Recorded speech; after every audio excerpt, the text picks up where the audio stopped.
Hi, I'm Allick Delancy, a psychologist working in the field of mental health and education.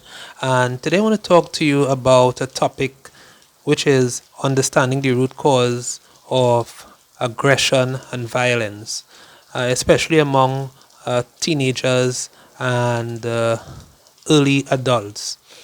Now, I was reading a piece of research some time ago, and it looked at this research came out from a particular Caribbean country, and it was making the point that between the age groups of 15 to about 29, I think it said that age group between 15 and 29, there was about a 50% of the crimes, 50% of the criminal activities that were happening in that particular country was between the ages of 15 and 25, 29, somewhere thereabout. And what was interesting is that it also said that age group were perpetrators of criminal activities, but it also said that age group were victims of criminal activities as well. So I found that to be quite interesting. Now, there are a number of reasons that we can point to as to say, well, maybe that is the reason why there is an increase in crime or criminal activities around that age group. And we may be correct in some instances, in other instances, maybe not so much. But what I want to talk to you today about are a few ways or a few reasons that we can probably point to say that those are contributing factors or probably causes of why we have a high percentage of teenagers and early adults involved in criminal activities, involved in aggression. Now, the first one I'll start off with has to do with the biological component. Now, we know from neuroscience that the limbic system in the brain, a number of neurological components there are responsible for emotions. So, take for example, happiness. A person may feel sad. It seems very much so that within that region of the brain, it controls those types of emotions.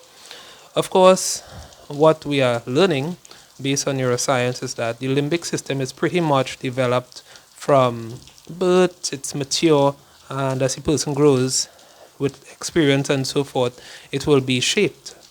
But it is established, it's pretty much matured. What we're being told is that the frontal cortex, or the frontal lobe of the brain, that is responsible for things like organizing, strategizing, making decisions, and so forth.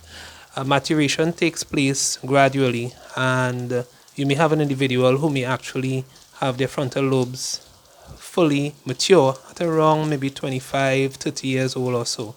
Of course, there's no particular age that we could point and say, well, yes, it's fully developed at 25, and no, it's not fully developed by 24. We really can't say that. But generally speaking, it seems like, based on what neuroscience is telling us, of course, that might be subjected to be altered with more research and so forth, is that around that age group, 25, 30 or so, you have maturation of the frontal lobes.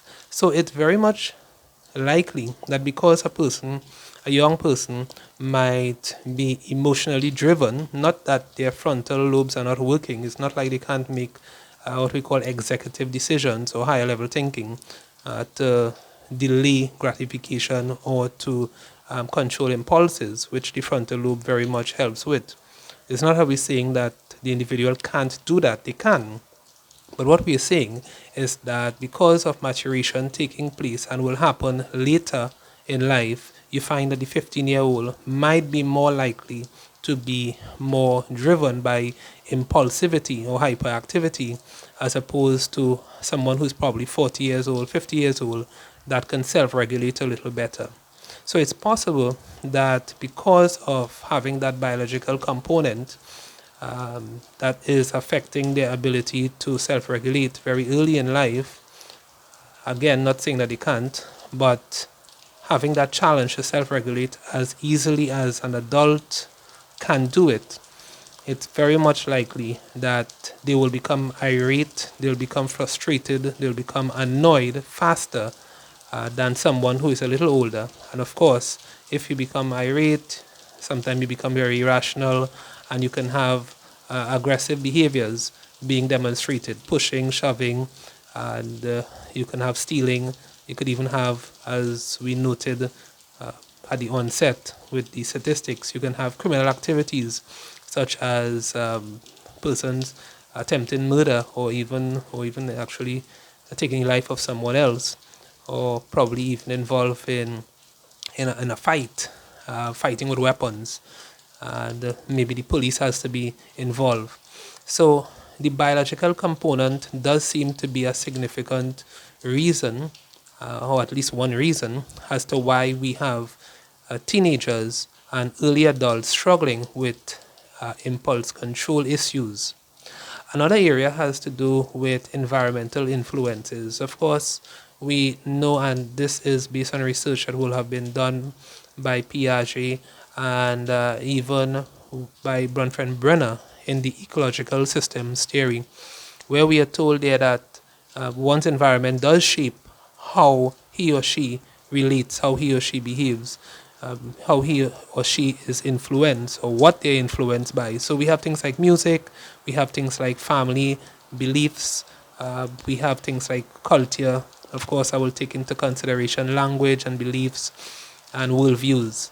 So based on one's environmental factor or environment, if it is that a particular community, for example, engages in a lot of violent activities, not saying, of course, that all situations, all communities that may have an element of violence means that everybody in the community is going to be violent. It's not that at all, because people have different temperaments, people are influenced differently, and sometimes you can have young persons who are screened off from violence, although living within the community, and they may have influence from another culture that can push them in a different direction.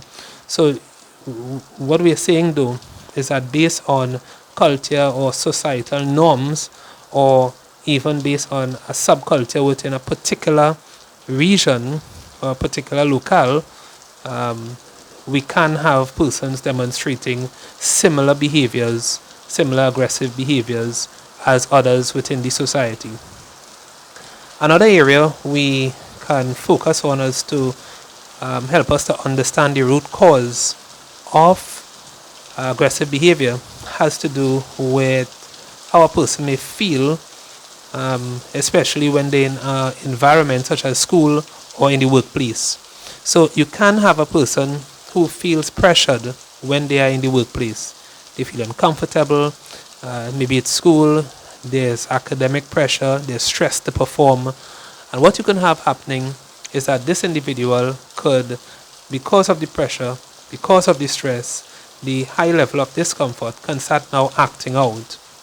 Now, the acting out can definitely be a means of communicating. I'm feeling uncomfortable. I want to move away. I want to avoid. I want to escape. But sometimes they are not really in a position where they can actually leave. So, what can happen is that they lash out, and when they lash out, being aggressive or being violent, that now creates some challenge. And of course, the younger person might be, not saying of course in all situations, but based on how young a person might be, they may not be or may not have been exposed to different ways of dealing with a difficult situation or a conflict, and therefore the methods they may use, because of lack of experience in choosing a different method, that can create a situation that could ultimately involve aggression or involve some kind of violent behaviors. Of course, we're not saying that all our young people are aggressive and violent. We're not saying that.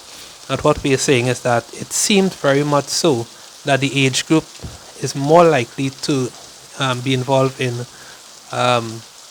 crime or aggression or criminal activities between the ages of, based on this research, 15 and 25, 29, and it can be because of the influence of biology, the influence of culture, environmental factors, the influence of pressure within the workplace or within the school. And of course, we do know that there is aggression outside of this age group. So younger persons do demonstrate aggression or aggressive behaviors. Likewise, persons outside of the 29 category or the range, they also involve in aggressive behaviors. But there seems to be an increase in that number around the teenage and early adulthood. So tell me what you think. You can put it in the comments, and looking forward to talking with you in another video. Take care.